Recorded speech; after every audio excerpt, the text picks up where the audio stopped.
안녕하세요, 여러분. 지금부터 들려드릴 이야기는 믿기 어려우실 수도 있습니다.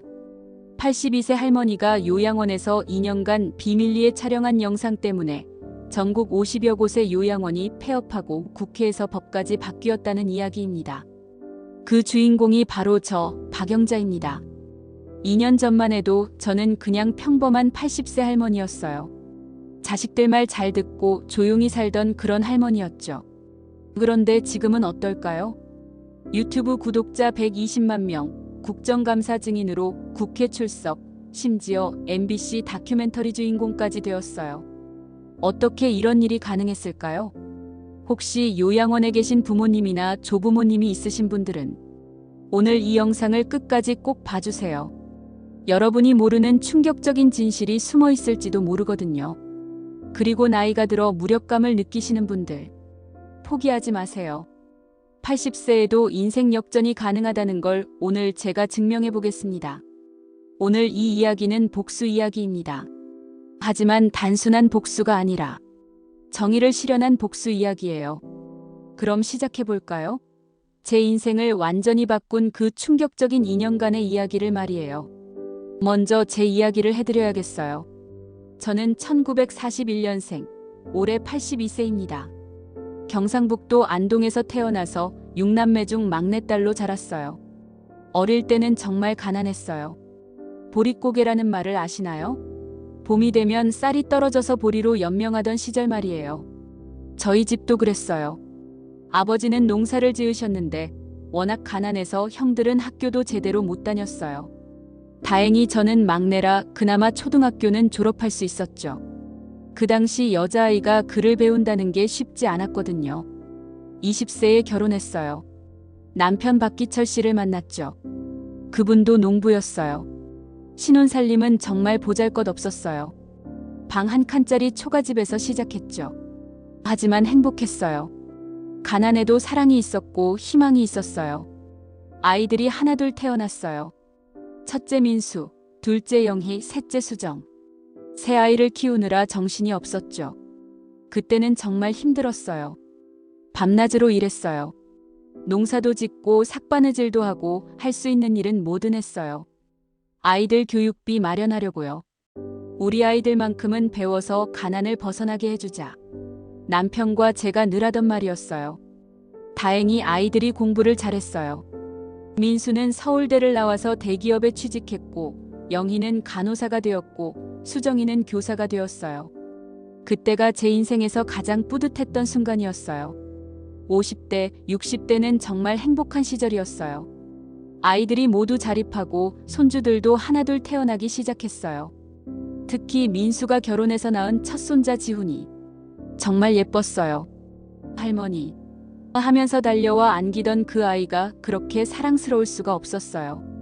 그때는 서울에 사는 민수네 집에 자주 갔어요. 손주 돌봐주고 집안일도 도와주고 아이들도 저를 반겼어요. 어머니 오셔서 정말 좋아요. 아이도 할머니를 너무 좋아하고 민수 며느리가 그렇게 말해줄 때 얼마나 기뻤는지 모르겠어요. 명절이면 온 가족이 모였어요. 시골집 마루에 둘러앉아서 이런저런 이야기를 나누던 그 시간들. 정말 행복했어요. 남편도 건강했어요. 70세가 넘어서도 텃밭 가꾸고 동네 어르신들과 화투치고 영자야 우리 참 복 많이 받았다. 자식들도 다 잘 되고 손주들도 건강하고 남편이 자주 하던 말이에요. 저도 그렇게 생각했어요. 가난했지만 행복한 인생이었다고요. 그런데 행복은 그리 오래가지 않았어요. 2019년 봄이었어요. 남편이 갑자기 쓰러졌어요. 뇌경색이었어요. 다행히 생명은 건졌지만 반신불수가 되셨어요. 말도 제대로 하지 못하게 되었고요. 그때부터 제가 남편을 돌봐야 했어요. 처음에는 괜찮다고 생각했어요. 50년을 함께 살아온 남편인데 당연히 제가 돌봐야죠. 하지만 생각보다 힘들었어요. 밤낮 구분 없이 돌봐야 했고 대소변도 못 가리시게 되셔서 기저귀도 갈아드려야 했어요. 그래도 참았어요. 사랑하는 남편이니까요. 아이들도 처음에는 도와주려고 했어요. 민수가 간병인을 구해주겠다고 했지만 저는 거절했어요. 괜찮다. 내가 돌볼게.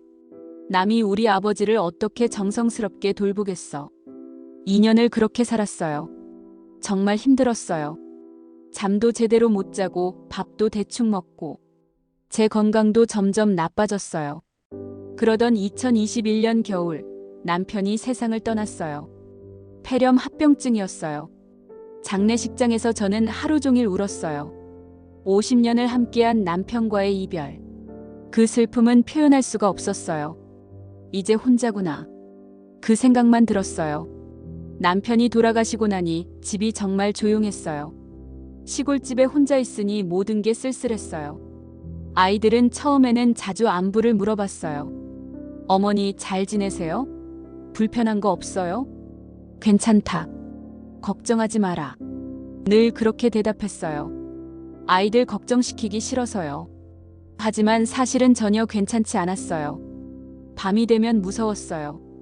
큰 집에 혼자 있으니까요. 혹시 몸에 이상이 생기면 어떻게 하나 싶어서 잠도 제대로 못 잤어요. 그러던 어느 날 계단에서 넘어진 적이 있어요. 다행히 크게 다치지는 않았지만 하루 종일 바닥에 누워 있었어요. 일어날 힘이 없었거든요. 그때 정말 무서웠어요. 혹시 이대로 죽는 건 아닐까? 다행히 이웃집 아주머니가 찾아와서 발견해 주셨어요. 영자 언니 괜찮아요? 왜 이렇게 누워 계세요? 고마워. 넘어져서 못 일어났어. 그 사건 이후로 아이들이 걱정하기 시작했어요. 어머니, 이제 혼자 사시기 어려운 것 같아요. 민수가 걱정스럽게 말했어요. 괜찮다고 했잖아. 아직 멀쩡해. 하지만 속으로는 저도 불안했어요. 정말 혼자 살기 어려운 건 아닐까 싶어서요. 그런 불안감이 커질 무렵 민수가 제안을 했어요. 어머니, 요양원에 대해서 알아봤는데요. 2022년 봄 온 가족이 모였어요. 표면적으로는 어버이날을 맞아서였지만 실제로는 저에 대한 회의였어요. 어머니, 이제 혼자 사시기 어려우시잖아요. 민수가 조심스럽게 말을 꺼냈어요. 무슨 소리야? 난 아직 멀쩡해. 하지만 아이들의 표정을 보니 이미 결정한 것 같았어요. 엄마, 우리도 걱정돼요. 혼자 계시면 응급 상황이 생겼을 때 어떡해요? 둘째 영희가 말했어요. 그래요, 엄마.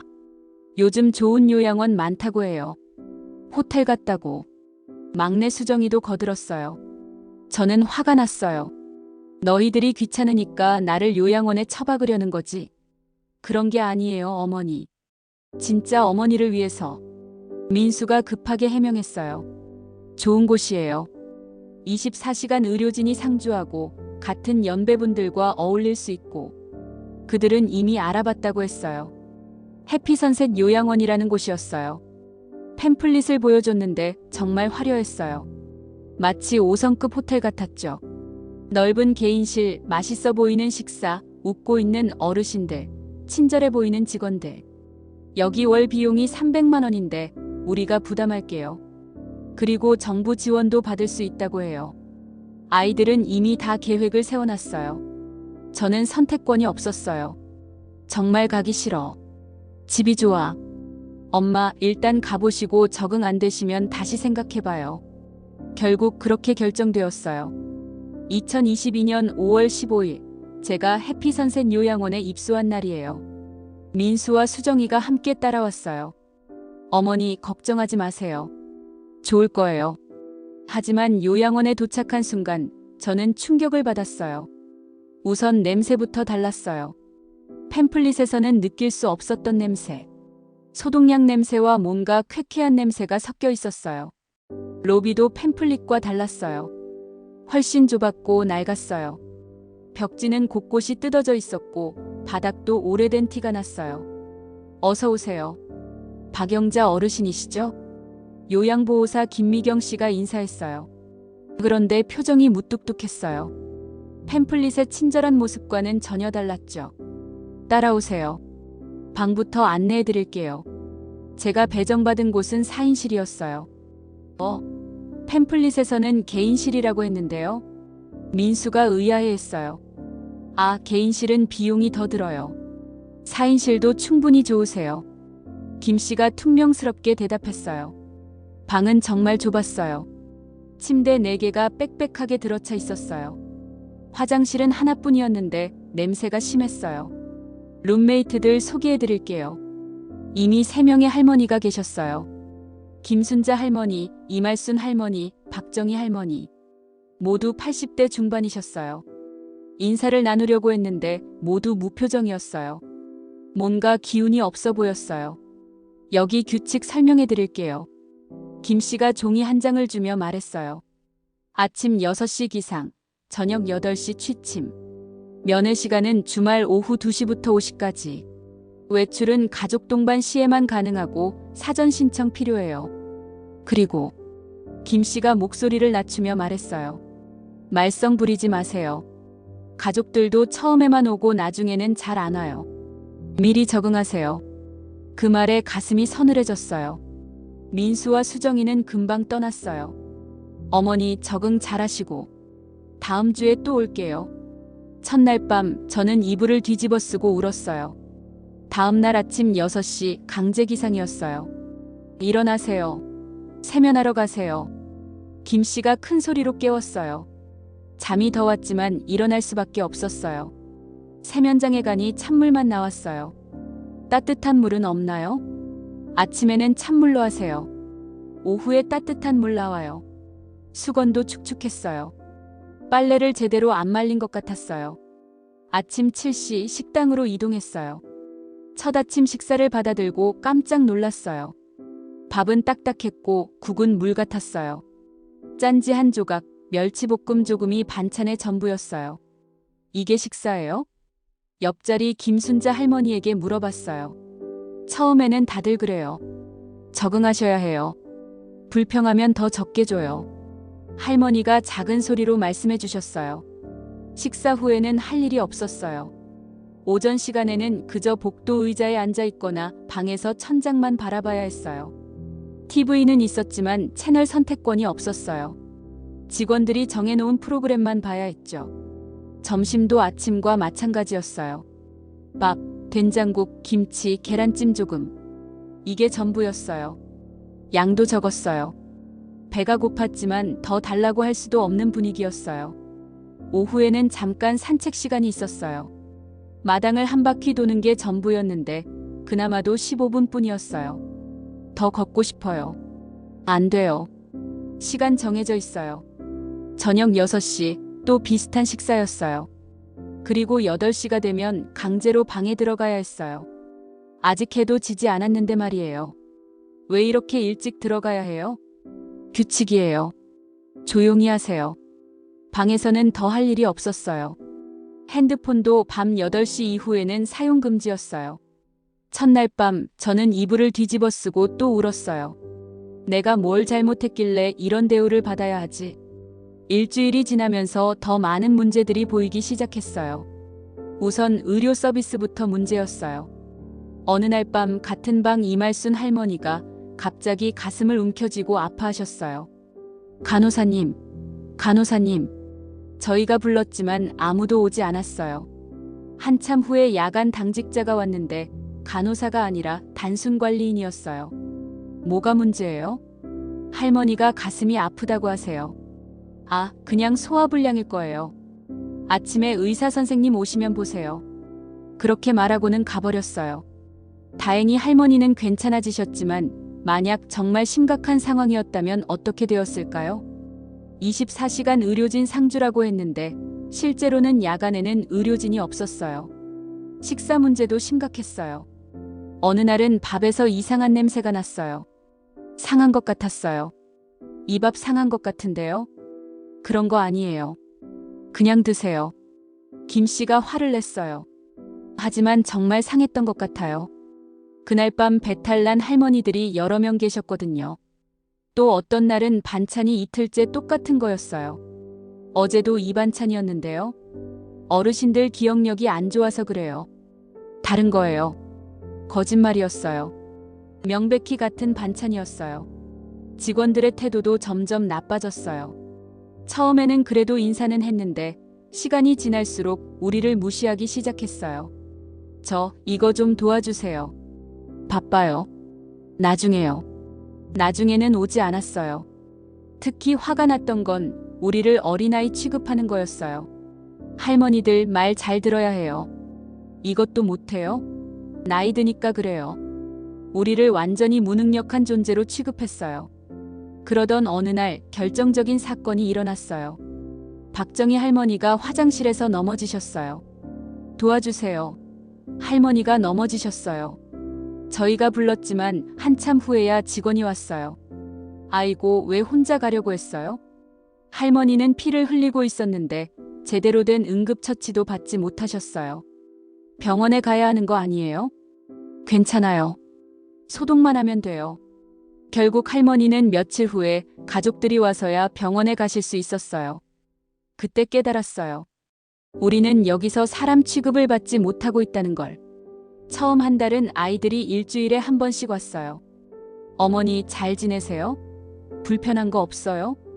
민수가 걱정스럽게 물어보곤 했어요. 저는 불만을 말하고 싶었지만 참았어요. 아이들이 걱정할까 봐서요. 응, 괜찮다. 적응하고 있어. 다행이네요. 여기 시설도 좋고 직원들도 친절하시죠? 전혀 그렇지 않았지만 고개를 끄덕였어요. 그래, 나름 괜찮아. 하지만 시간이 지날수록 아이들의 방문이 뜸해지기 시작했어요. 일주일에 한 번이 2주에 한 번이 되고, 민수야 언제 올 거니? 전화로 물어보면 늘 같은 대답이었어요. 어머니, 요즘 회사 일이 너무 바빠서요. 다음 주에는 꼭 갈게요. 그 다음 주에도 오지 않았어요. 영희와 수정이도 마찬가지였어요. 언니, 요즘 병원 업무가 너무 바빠서. 엄마, 아이들 학원 때문에 정신없어요. 핑계는 항상 있었어요. 3개월이 지나자 한 달에 한 번 오기도 어려워했어요. 전화도 점점 줄었어요. 처음에는 매일 안부 전화가 왔는데 이제는 일주일에 한 번, 나중에는 2주에 한 번. 어느 날은 제가 먼저 전화를 걸었어요. 수정아, 엄마야. 잘 지내니? 엄마. 깜짝이야. 무슨 일 있어요? 놀라는 목소리였어요. 마치 제가 전화하는 게 이상한 일인 것처럼요. 아니야, 그냥 목소리가 듣고 싶어서. 아, 네. 엄마도 잘 지내시죠? 저 지금 좀 바빠서. 나중에 다시 전화드릴게요. 전화가 끊어졌어요. 그 나중에는 오지 않았어요. 6개월이 지나자 명절에만 오게 되었어요. 추석 때 온 가족이 모였는데 저는 그들에게 이방인이 된 것 같았어요. 아이들은 서로의 근황만 이야기하고 손주들은 저를 어색해했어요. 할머니가 누구야? 5살 막내 손주 지민이가 엄마에게 물어봤어요. 그 말에 가슴이 무너지는 것 같았어요. 더 충격적인 건 그 다음이었어요. 어느 날 우연히 민수의 전화통화를 엿듣게 되었어요. 그래, 어머니 요양원에 보내고 나니까 확실히 편해. 이제 신경 쓸 일이 없잖아. 누군가와 통화하고 있었어요. 아마 친구인 것 같았어요. 처음에는 좀 미안했는데 어머니도 거기서 잘 지내시는 것 같아. 친구들도 생기고. 친구요? 여기서 무슨 친구요? 비용은 좀 들지만 그래도 마음 편하지. 예전에는 혹시 어머니가 혼자 계시다가 무슨 일 생기면 어떡하나 싶어서 항상 불안했거든. 계속 듣고 있자니 더 화가 났어요. 이제는 24시간 돌봄 받으시니까. 우리는 가끔 안부만 확인하면 되고. 그러면서 웃는 소리까지 들렸어요. 저는 그 순간 배신감을 느꼈어요. 아이들에게 저는 이미 처리 완료된 일이었던 거예요. 더 이상 신경 쓸 필요 없는 요양원에 맡겨놓으면 그만인 그런 존재. 며칠 후 영희에게 전화를 걸어봤어요. 영희야, 엄마가 보고 싶어서. 엄마, 요즘 병원 일이 너무 바빠요. 코로나 때문에 더 힘들고. 그래도 가끔은. 엄마, 거기서 잘 지내시잖아요. 친구분들도 계시고 프로그램도 있고. 무슨 프로그램이요? 하루 종일 TV만 보라는 건가요? 영희야, 엄마가 가끔 외롭거든. 엄마, 그런 말씀 마세요. 우리도 힘들어요. 엄마 요양원 비용 내느라. 돈 이야기가 나오자 더 이상 할 말이 없었어요. 수정이도 비슷했어요. 엄마, 우리도 엄마 보고 싶어요. 하지만 현실적으로 어려워요. 아이들 교육비도 만만치 않고. 결국 모든 게 돈 문제였어요. 요양원 비용이 부담스러우니까 자주 와서 더 신경 쓰고 싶지 않은 거였어요. 그 무렵 정말 힘든 일이 있었어요. 같은 방 김순자 할머니가 갑자기 돌아가신 거예요. 전날 밤까지 괜찮아 보이셨는데 아침에 일어나 보니 숨을 쉬지 않고 계셨어요.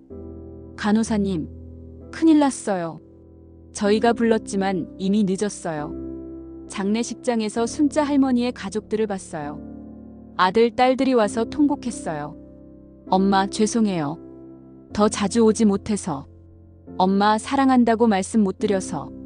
그 모습을 보면서 생각했어요.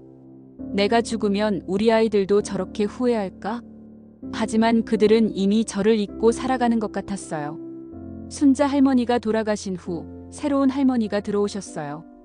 최영숙 할머니였는데 처음에는 저처럼 희망에 가득 차 계셨어요. 여기 시설이 좋다고 들었어요. 우리 함께 잘 지내봐요. 하지만 일주일도 안 되어 영숙 할머니의 표정이 변했어요. 이게 정말 우리가 와야 할 곳인가요? 영숙 할머니가 제게 물어보셨어요. 저는 대답할 수 없었어요.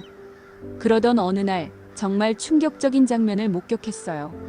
치매가 있으신 할아버지 한 분이 계셨는데 가끔 밤에 헤매시곤 했어요. 그날도 할아버지가 복도를 배회하고 계셨는데 야간 당직자가 와서 할아버지를 거칠게 밀쳤어요. 아이고 시끄러워. 가만히 있으라고. 그러면서 할아버지의 어깨를 세게 잡아 끌었어요. 할아버지가 비틀거리며 넘어질 뻔했어요. 이런 식으로 해도 되는 건가요? 제가 참지 못하고 말했어요. 할머니는 가만히 계세요. 이 할아버지는 매일 밤 이래요. 그래도 할아버지인데. 할머니도 말썽 부리면 똑같이 당해요. 조용히 하세요. 협박이었어요. 1년이 지났어요. 그동안 정말 많은 일이 있었어요. 입주자들이 하나둘 돌아가시고 새로운 분들이 들어오고. 하지만 변하는 건 아무것도 없었어요. 형편없는 식사, 불친절한 직원들, 열악한 의료 서비스. 모든 게 그대로였어요. 어느 날은 정말 참을 수 없는 일이 있었어요. 제가 감기에 걸려서 약을 달라고 했는데 며칠씩 미뤄주는 거예요. 감기약 좀 주세요. 의사 선생님께 말씀드려 볼게요. 하지만 의사는 일주일에 한 번만 왔어요. 그마저도 형식적으로 5분 정도만 보고 가셨어요. 결국 감기가 폐렴으로 번질 뻔했어요. 그제서야 약을 줬지만 이미 많이 악화된 후였어요. 그런 일들이 반복되면서 저는 점점 절망에 빠져갔어요. 이곳에서 죽을 때까지 이렇게 살아야 하는 건가? 어느 날 밤 창문 밖을 바라보며 그런 생각을 했어요. 차라리 죽는 게 나을 것 같다는 생각까지 들었어요. 그때 같은 방 이말순 할머니가 말씀하셨어요. 영자야, 우리가 뭘 잘못했을까? 할머니도 그런 생각 드세요? 응. 열심히 살았는데. 자식들 키우느라 평생을 바쳤는데. 이게 우리가 받을 대가인가 싶어. 할머니의 눈에 눈물이 맺혔어요. 말순이 할머니, 우리 이대로 포기할 수는 없어요. 그때 갑자기 그런 생각이 들었어요. 아니야, 이렇게 살면 안 돼. 뭔가 해야 해. 그날 밤부터 저는 다른 마음가짐을 갖게 되었어요. 그 일은 제가 요양원에 들어온 지 정확히 15개월째 되던 날 밤에 일어났어요. 잠이 안 와서 화장실에 가려고 복도에 나갔는데 사무실에서 불이 켜져 있었어요. 누군가 이야기하는 소리가 들렸어요. 궁금해서 가까이 다가가 보니 김미경 요양보호사와 박 과장이 대화하고 있었어요. 이번 달 정부 지원금 얼마나 나왔어? 박 과장이 물어봤어요. 8천만 원 정도 됐어요. 코로나 때문에 추가 지원금까지 나왔거든요. 좋네. 그럼 이번 달 순수익이 얼마나 될까? 식비 더 줄이고 직원 수 줄이면 한 5천만 원은 될 것 같아요. 제가 듣고 있다는 걸 모르고 계속 이야기했어요. 어차피 노인네들은 기억력이 안 좋으니까 식사질 좀 떨어뜨려도 몰라. 맞아요. 가족들도 잘 안 오니까 뭘 해도 모르겠어. 간병인 수도 더 줄이자. 한 명이 30명까지도 맡을 수 있어. 의사 선생님 오시는 것도 월 1회로 줄이면 어때요? 어차피 형식적인 거잖아요. 그들이 웃으며 이야기하는 소리가 들렸어요. 이 바닥이 참 쉽지. 노인들은 불평도 잘 못하고 가족들은 신경도 안 쓰고. 저는 그 자리에서 얼어붙었어요. 우리가 내는 월 300만 원과 정부 지원금으로 호의호식하면서 우리는 사람 취급도 하지 않고 있었던 거예요. 약값도 아껴보자. 어차피 플라시보 효과잖아. 좋은 생각이에요. 비타민제만 줘도 모를 거예요. 더 이상 들을 수 없었어요. 화가 치밀어 올랐어요. 이 사람들이 우리를 완전히 바보로 보는구나. 그날 밤 저는 잠을 이루지 못했어요. 계속해서 그들의 대화가 머릿속에 맴돌았어요. 이대로는 안 돼. 뭔가 해야 해. 다음 날부터 저는 계획을 세우기 시작했어요. 하지만 혼자서는 한계가 있었어요. 증거가 필요했어요. 그때 떠올린 게 스마트폰이었어요.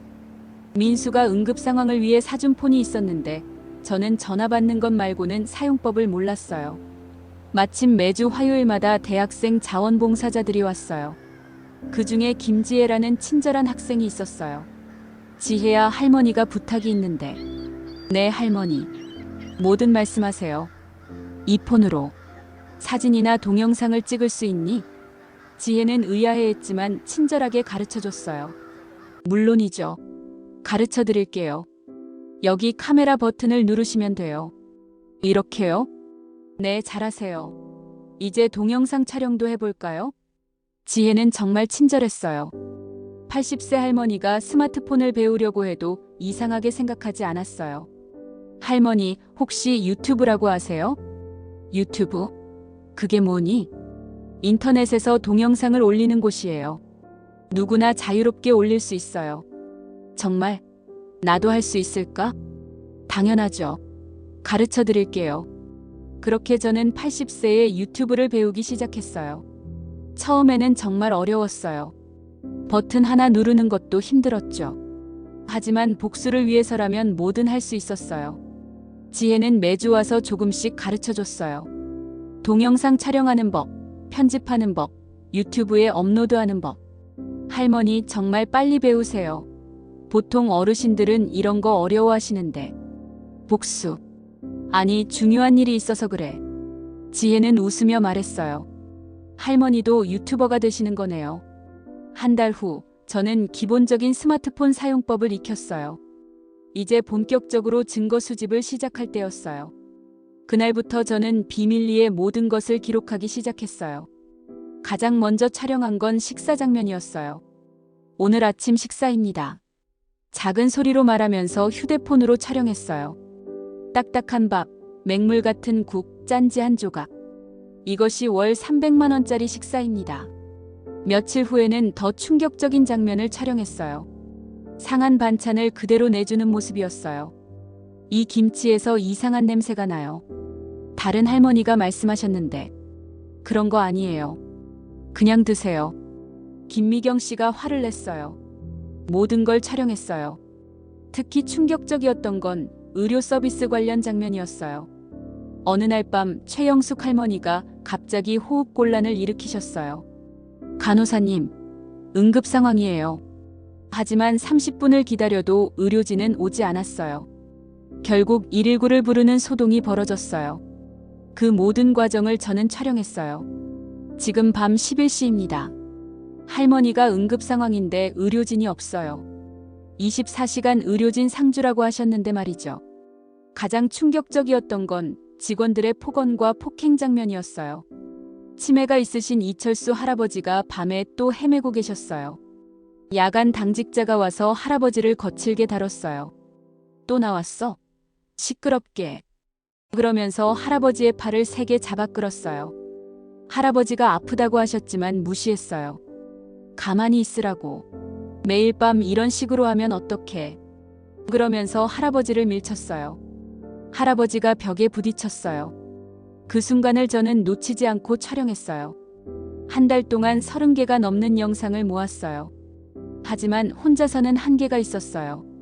더 많은 증거가 필요했고 무엇보다 함께할 사람들이 필요했어요.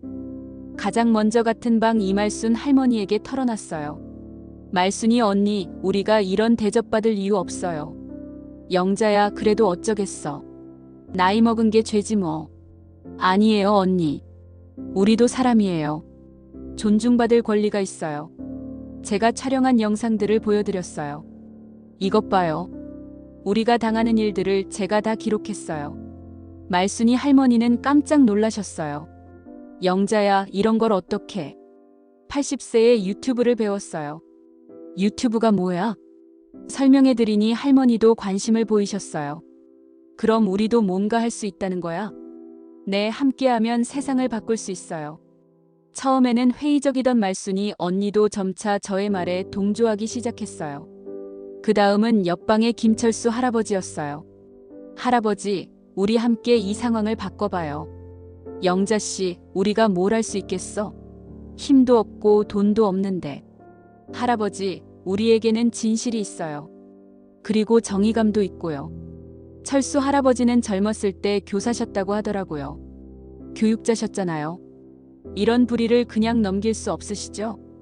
그렇긴 하지만 할아버지께서 가르치신 제자들이 이런 대접을 받아도 괜찮다고 생각하세요? 그 말에 할아버지의 표정이 변했어요. 그건 아니지. 그럼 함께해요. 하나씩 하나씩 설득해 나갔어요. 박정희 할머니, 최영숙 할머니, 정만길 할아버지. 처음에는 5명, 그 다음엔 10명, 15명, 20명. 결국 30명의 할머니, 할아버지들이 함께하게 되었어요. 우리는 비밀리에 모임을 가졌어요. 밤 10시 모든 직원들이 퇴근한 후 빈 강당에 모여서 작전을 세웠죠. 우리의 목표는 3가지예요. 30명의 어르신들 앞에서 제가 말했어요. 첫째, 이 요양원의 실태를 세상에 알리는 것. 둘째, 우리 모두 여기서 나가는 것. 셋째, 다른 요양원에 계신 분들도 도와드리는 것. 박수가 터져나왔어요. 하지만 어떻게 해요? 박정희 할머니가 물어보셨어요. 제가 계획을 세웠어요. 우리는 체계적으로 계획을 세웠어요. 우선 역할 분담부터 했어요. 증거 수집팀, 언론 연락팀, 법적 대응팀, SNS 홍보팀, 가족 설득팀으로 나눠요. 저는 총괄을 맡았고 말순이 할머니는 증거 수집팀장을, 철수 할아버지는 언론 연락팀장을 맡았어요. 각 팀별로 임무를 설명해 드릴게요. 증거 수집팀은 더 많은 영상과 사진을 촬영하는 것이었어요. 여러분도 스마트폰 사용법을 배워야 해요. 지혜가 자원봉사 올 때마다 여러분들께 스마트폰 사용법을 가르쳐달라고 부탁했어요. 할머니들이 갑자기 스마트폰에 관심이 많아지셨네요. 지혜가 웃으며 말했어요.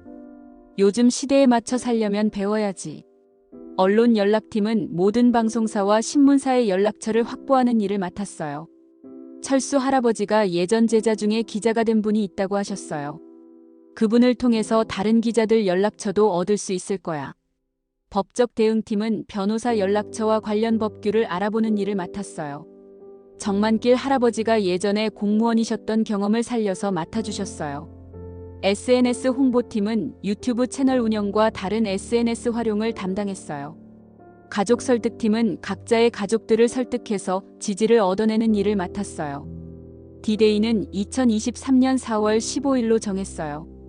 그날은 토요일이라 언론의 관심을 받기 좋았고 가족 면회일이라 더 많은 사람들이 올 예정이었어요. 작전명은 80세의 반란으로 할까요?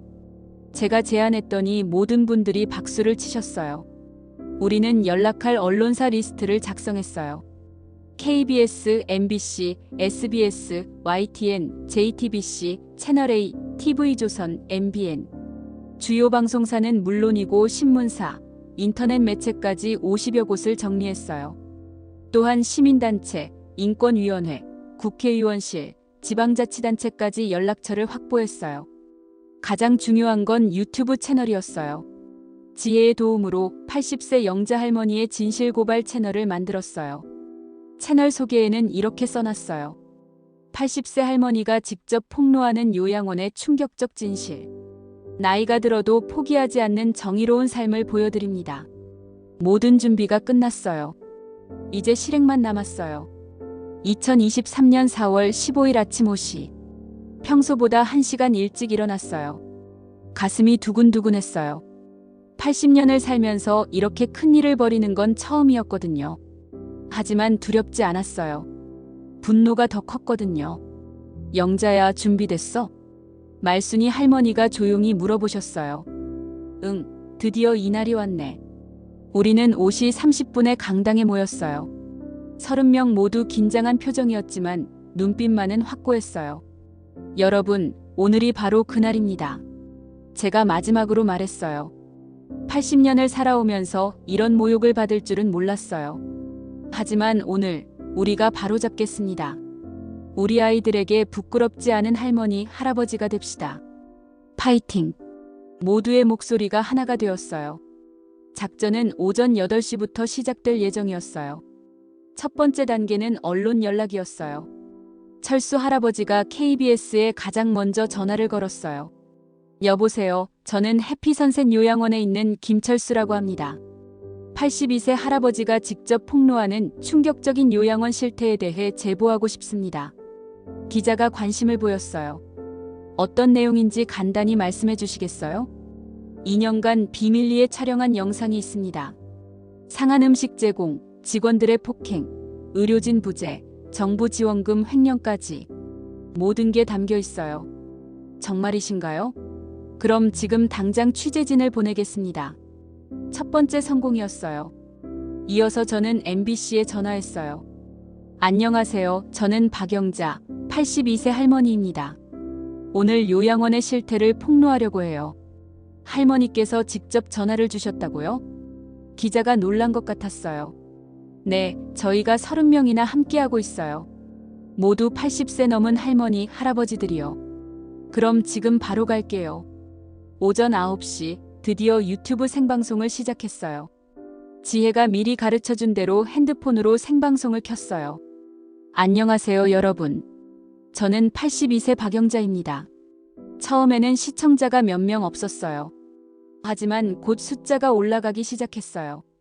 오늘 저희 30명의 할머니, 할아버지가 여러분께 충격적인 진실을 말씀드리려고 해요. 댓글창에 반응이 오기 시작했어요. 할머니 진짜세요? 80세의 유튜브라니 대박. 무슨 일인지 궁금해요. 지금부터 보여드릴 영상들은 모두 실제로 일어난 일들입니다. 각오하고 봐주세요. 첫 번째로 상한 음식을 내주는 영상을 보여줬어요. 이것이 월 300만 원짜리 식사입니다. 시청자 수가 급속도로 늘어나기 시작했어요. 100명, 500명, 1000명. 댓글도 폭발하기 시작했어요. 이게 말이 돼? 우리 할머니도 이런 곳에 계신데. 정말 화가 나네요. 두 번째로 직원의 폭행 장면을 보여줬어요. 치매 있으신 할아버지를 이렇게 때리고 있습니다. 시청자들이 더욱 분노했어요.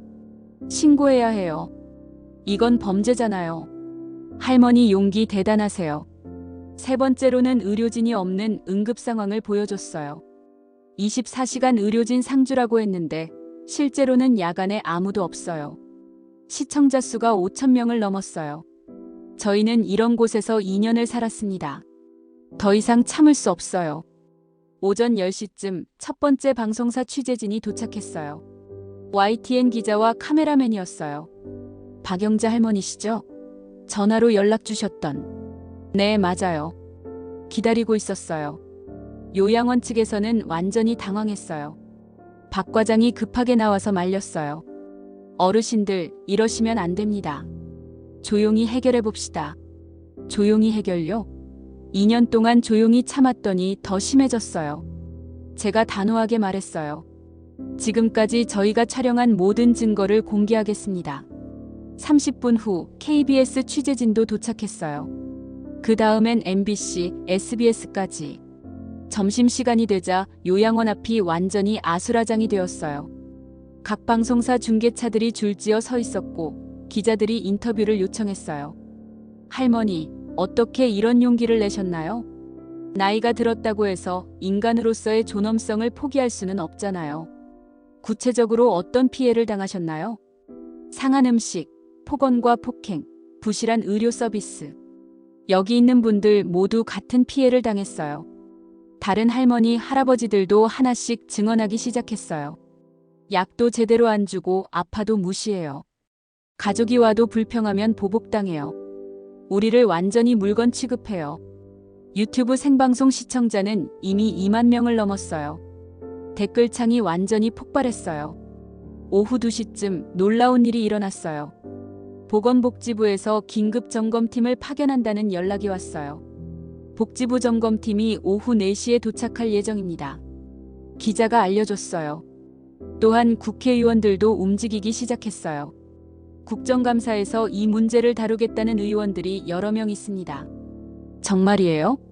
네, 할머니께서 시작하신 일이 이렇게 큰 파장을 일으키고 있어요.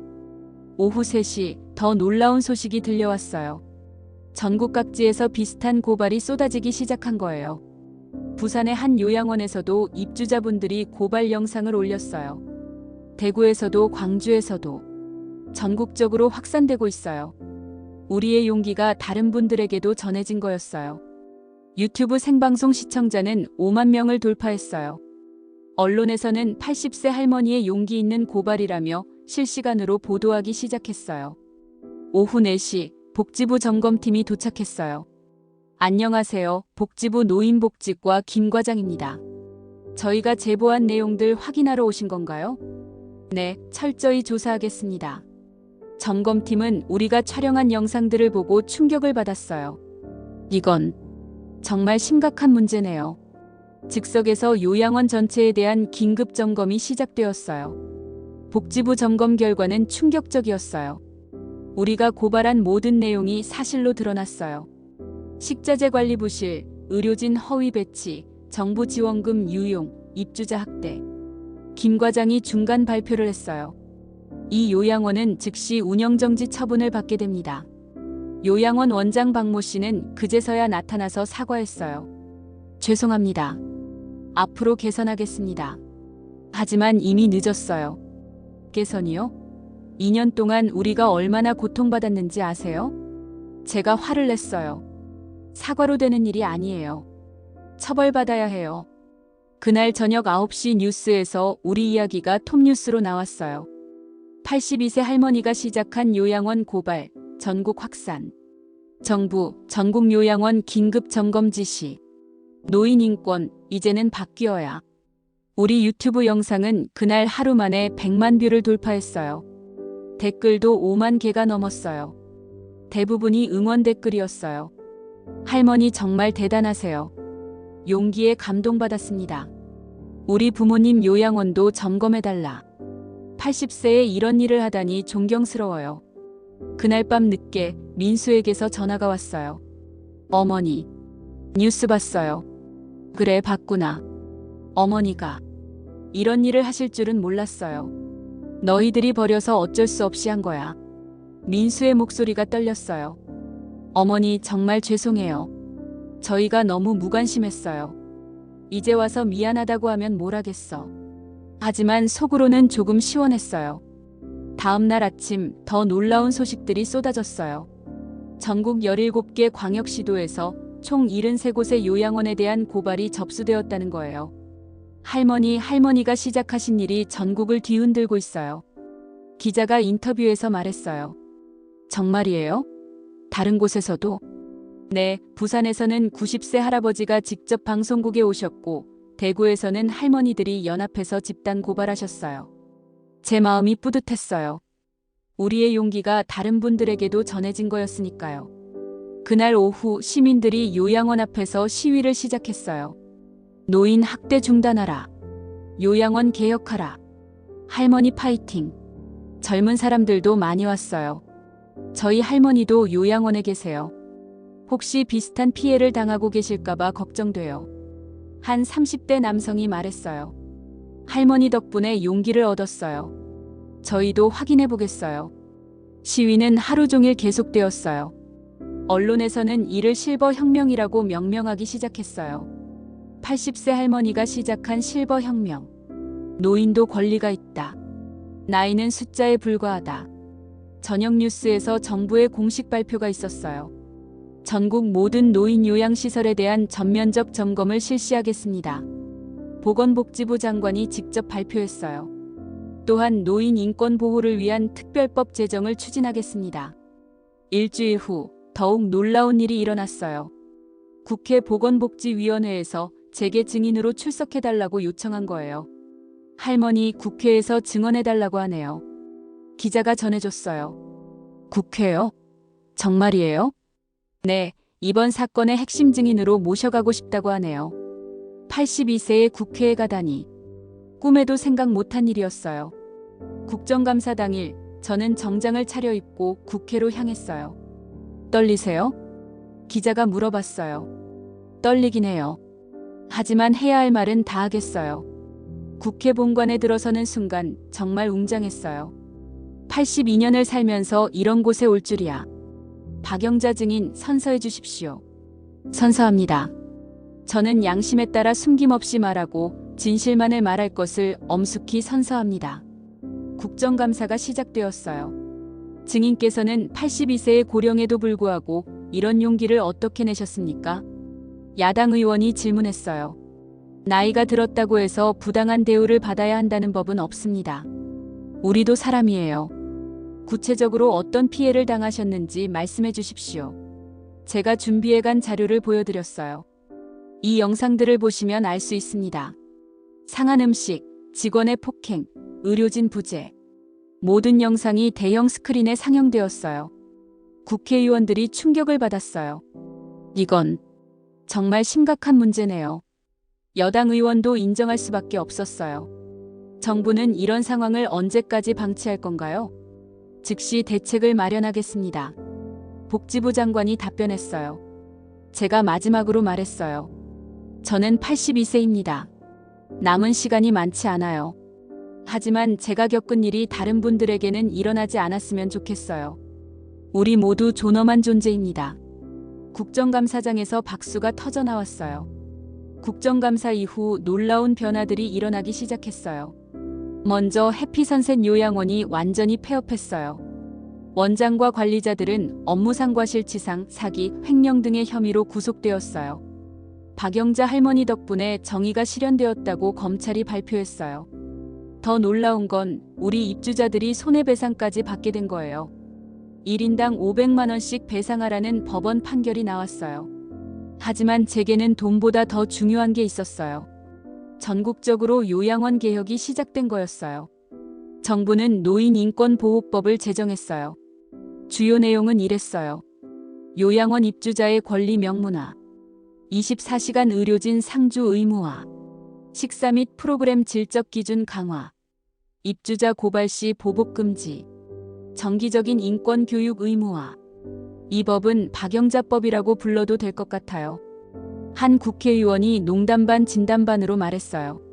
전국 73곳의 요양원이 개선되거나 폐업했어요. 그중 30곳은 완전히 문을 닫았고 나머지는 대폭적인 개선을 거쳐 재개업했어요. 언론에서는 이를 실버 혁명의 결실이라고 평가했어요. 무엇보다 기뻤던 건 다른 어르신들이 용기를 얻으신 거였어요. 할머니 덕분에 우리도 목소리를 낼 수 있게 되었어요. 전국에서 편지와 전화가 쏟아졌어요. 80세에도 세상을 바꿀 수 있다는 걸 보여주셔서 감사해요. 요양원을 나온 후 저는 완전히 새로운 인생을 시작했어요. 우선 아이들과의 관계부터 정리했어요. 민수가 사과하며 집으로 모셔가려고 했지만 저는 거절했어요. 고맙지만 이제는 내 힘으로 살고 싶어. 어머니 혼자 사시기 힘드시잖아요. 힘들어도 자유가 좋아. 82세에 배운 거야. 대신 작은 원룸을 구해서 혼자 살기 시작했어요. 82세에 시작하는 자립생활이었지만 전혀 힘들지 않았어요. 오히려 자유로웠어요. 아침에 일어나는 시간도, 먹고 싶은 음식도, 하고 싶은 일도 모든 게 제 마음이었어요. 유튜브 채널 82세 영자 할머니의 당당한 하루는 계속 성장했어요. 구독자가 50만, 80만, 100만. 지금은 120만을 넘었어요. 매일 영상을 올리며 시청자들과 소통하고 있어요. 요리하는 영상, 산책하는 영상, 책 읽는 영상. 평범한 일상이지만 많은 분들이 좋아해 주세요. 할머니 보면서 용기 얻어요. 저희 할머니도 할머니처럼 당당하셨으면 좋겠어요. 82세의 유튜버라니 정말 멋있어요. 지금도 저의 활동은 계속되고 있어요. 노인 권익보호단체에서 명예고문으로 활동하고 있고 전국 각지에서 강연 요청이 들어와요. 나이가 들어도 포기하지 마세요. 우리에게는 아직 꿈과 희망이 있어요. 강연장마다 60대, 70대, 80대 분들이 찾아와 주세요. 할머니 덕분에 제2의 인생을 시작할 용기가 생겼어요. 저도 90세에 뭔가 새로운 일을 해보고 싶어요. 그런 말씀들을 들을 때마다 뿌듯해요. 얼마 전에는 MBC에서 다큐멘터리까지 제작했어요. 82세 영자 할머니의 기적 같은 이야기라는 제목으로 방영되었는데 시청률이 15%를 넘었어요. 할머니의 이야기가 이렇게 많은 분들에게 감동을 줄 줄 몰랐어요. PD가 놀라워했어요. 해외에서도 관심을 보이기 시작했어요. 일본, 대만, 싱가포르에서 강연 요청이 들어왔어요. 한국의 82세 할머니 이야기를 우리나라에서도 들려주세요. 고령화 사회 문제는 전 세계 공통이니까요. 최근에는 책도 출간했어요. 82세에 시작한 나의 복수라는 제목으로요. 출간 첫 주에 베스트셀러 1위에 올랐어요. 할머니가 작가가 되신 거네요. 출판사 편집자가 축하해줬어요. 인쇄는 모두 노인 권익보호단체에 기부했어요. 가장 큰 변화는 가족관계였어요. 처음에는 아이들이 당황해했어요. 어머니가 이런 분이셨나요? 영희가 어리둥절해하며 물어봤어요. 너희들이 몰랐을 뿐이야. 엄마는 원래 이런 사람이었어. 시간이 지나면서 아이들도 저를 새롭게 보기 시작했어요. 어머니 정말 대단하세요. 존경해요. 수정이가 진심으로 말했어요. 이제야 진짜 우리 엄마 같아요. 민수도 태도가 완전히 바뀌었어요. 어머니, 앞으로는 어머니 뜻대로 사세요. 우리는 옆에서 도울게요. 손주들도 저를 새롭게 봤어요. 할머니, 완전 대박이에요. 친구들이 할머니 유튜브 구독했대요. 중학생 손주 지훈이가 자랑스럽게 말했어요. 할머니처럼 용기 있는 사람이 되고 싶어요. 초등학생 손주 지민이도 말했어요. 이제는 주말마다 아이들과 손주들이 찾아와요. 하지만 예전과는 달라요. 의무감에서 오는 게 아니라 진짜 만나고 싶어서 오는 거예요. 어머니 요즘 어떤 활동하세요? 뉴스 봤는데 일본에서도 강연한다며요? 응, 다음 주에 도쿄에 가. 우와, 할머니 완전 국제적 인물이네요. 이런 대화를 나누는 게 정말 즐거워요. 제가 시작한 일의 파급 효과는 지금도 계속되고 있어요. 전국 요양원 시설이 대폭 개선되었고 입주자들의 인권도 크게 향상되었어요. 박영자 할머니 덕분에 우리 할아버지도 좋은 대우 받고 계세요. 감사 인사를 전해오는 분들이 정말 많아요. 정부에서도 지속적으로 정책을 개선하고 있어요. 노인 요양시설 평가 기준이 강화되었고 인권 침해 신고 시스템도 만들어졌어요. 무엇보다 사회의 인식이 바뀌었어요. 나이가 들어도 꿈을 포기하지 말자. 노인도 당당한 권리가 있다. 82세에도 새로운 시작이 가능하다. 이런 메시지들이 사회 전반에 퍼져나가고 있어요. 실제로 60대, 70대의 새로운 도전을 시작하는 분들이 많아졌어요. 할머니 보고 용기 얻어서 요리 유튜브 시작했어요. 75세에 대학원에 입학했어요. 80세에 그림을 배우기 시작했어요. 이런 소식들을 들을 때마다 정말 기뻐요. 언론에서는 이를 시니어 르네상스라고 부르기 시작했어요. 또한 젊은 세대들의 노인에 대한 인식도 바뀌었어요. 할머니 같은 분이 계시다니 놀라워요. 나이 든 분들을 무시하면 안 되겠어요. 우리 부모님도 할머니처럼 당당하게 사셨으면 좋겠어요. 지금 이 순간에도 전국 어딘가에는 저와 같은 상황에 있는 어르신들이 계실 거예요. 혹시 이 이야기를 듣고 계신 분이 있다면 꼭 말씀드리고 싶어요. 절대 포기하지 마세요. 나이는 정말 숫자에 불과해요. 저는 82세에 유튜버가 되었고 국회에서 증언했고 책까지 냈어요. 여러분도 할 수 있어요. 혼자라고 생각하지 마세요. 저도 처음에는 혼자였어요. 하지만 용기를 내니까 30명이 함께 해줬어요. 여러분 주변에도 같은 마음의 사람들이 있을 거예요. 부당한 것에는 목소리를 내세요. 나이가 들었다고 해서 부당한 대우를 참을 이유는 없어요. 우리도 존엄한 인간이에요. 권리가 있어요. 가족들에게도 당당하세요. 자식들이 귀찮아한다고 움츠러들 필요 없어요. 우리가 먼저 당당해야 그들도 우리를 존중해요. 새로운 것을 배우는 걸 두려워하지 마세요. 저는 80세에 스마트폰을 배웠고 유튜브를 배웠어요. 나이와 상관없이 배울 수 있어요. 그리고 젊은 세대 여러분께도 말씀드리고 싶어요. 여러분의 부모님, 조부모님을 소중히 여기세요. 그분들도 한때는 여러분처럼 꿈과 열정이 있었던 분들이에요. 나이가 들었다고 해서 무시하거나 귀찮아하지 마세요. 언젠가 여러분도 늙을 거예요. 그때 어떤 대우를 받고 싶은지 생각해 보세요. 마지막으로 이 사회의 모든 분들께 말씀드려요. 노인 문제는 남의 일이 아니에요. 언젠가 모두가 겪을 일이에요. 지금부터 준비하세요. 더 나은 노후, 더 존엄한 노년을 위해서요. 저는 앞으로도 계속 활동할 거예요. 90세가 되어도 100세가 되어도 숨이 붙어 있는 한 계속할 거예요. 왜냐하면 이 세상에는 아직도 바꿔야 할 것들이 너무 많거든요. 여러분도 함께 해주세요. 나이와 상관없이 우리 모두 함께 더 나은 세상을 만들어가요. 82세 박영자의 복수 이야기 여기서 마치겠습니다. 하지만 이건 끝이 아니라 시작이에요. 여러분 각자의 이야기가 지금부터 시작되는 거예요. 시청해주셔서 감사합니다. 구독과 좋아요, 그리고 여러분의 용기 있는 도전 이야기를 댓글로 들려주세요. 우리 모두 함께 당당하게, 존엄하게 살아가요. 감사합니다.